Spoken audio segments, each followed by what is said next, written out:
Hello and welcome to Social Church. We're really excited to be recording another brilliant Q&A today with a good friend of ours, Bruce Gore. Bruce, we've got a great question for you today. What is the Shekinah glory? Well, this term, Shekinah glory, is actually not found in the Bible, but it's a term that's been used to describe an aspect of the glory of God. The word Shekinah itself was actually developed in rabbinic literature somewhere along the line. No one is quite clear as to when, but certainly in the Old Testament era. And it appears to have been with the idea that God's glory would rest on the tabernacle. It would make his tabernacle, as it were, a dwelling place. And so the word for tabernacle in Hebrew is the word mishkan, and Shekinah, mishkan, they have a similar Semitic root. And so the two words more or less were used in connection with each other, even though Shekinah itself was not found in the Bible. And it was viewed as so important is because in the Old Testament, the idea of God dwelling with his people was viewed as extraordinarily important. The benediction that you read of in the book of Numbers, the Lord bless you and keep you, the Lord make his face to shine upon you and be merciful to you, the Lord lift up the light of his countenance upon you and give you peace. That whole benediction presupposes that if you are before the face of God, if you are in the place where he is dwelling, then you are in a place of great blessing.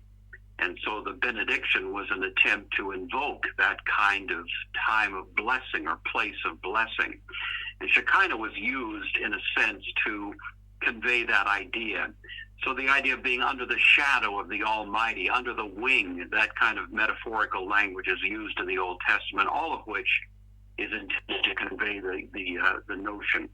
In the New Testament, of course, it becomes very important as well.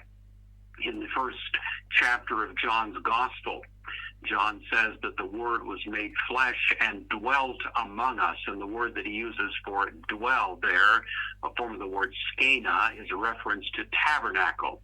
And it's the same idea that he took up his residence among us, and you might almost read into it that notion of Shekinah glory. We beheld his glory, the glory of the only begotten of the Father.